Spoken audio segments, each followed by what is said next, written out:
Здравейте, хора! Така, аз съм Си Джей, аз съм Челси, аз съм Кен, аз съм Кен. Защо камерата не иска да ме фокусираме? Аз съм Кен, аз съм Стейси. Днешният клип, мили приятели, ще е по-различен. Да, днешният клип ще бъде едно много забавно предизвикателство. Така, както виждате, сме се разделили на отбори.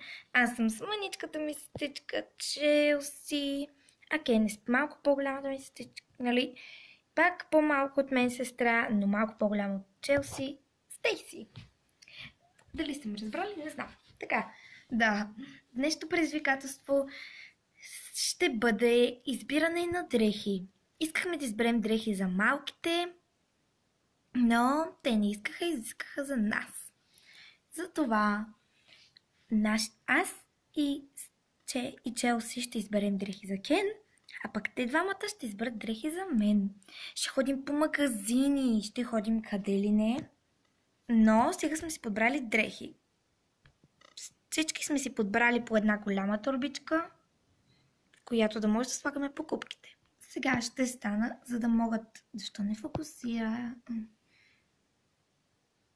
Сега аз ще стана, за да може Кен и Стейси да им гледат моя стил и да го коментират.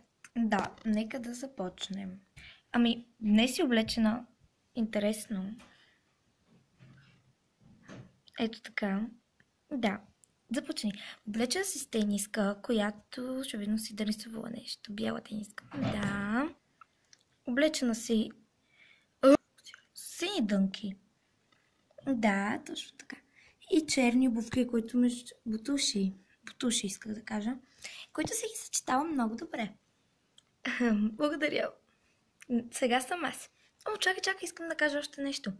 Сега, категорията ще е горно, долно, общо горно и долно, защото кой знае, може да ми изберат и рокля.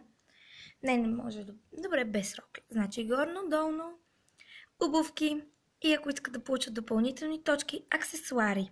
Имаме определено време.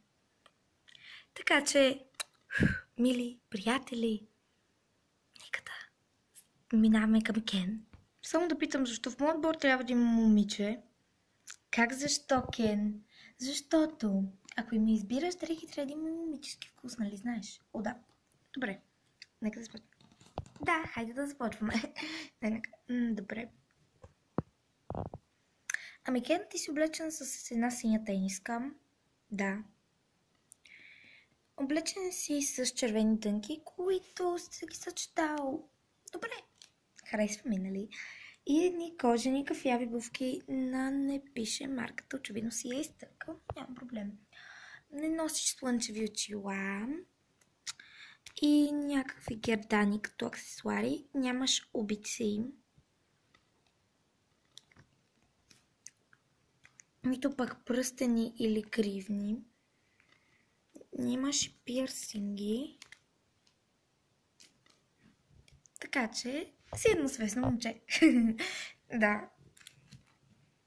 Добре. Нека да започваме с клипа и да се разделяме. Добре, приятели? Да. Чакай. Така. Отиваме сега по магазините. Извинете за този звук. Не хейтвайте, защото знаете, че често ни се случва. Сега ще ви се свържим отново заедно в магазина. Какво ще кажеш да му вземе ето това яке и отдолу да го съчетаем с някаква блуза или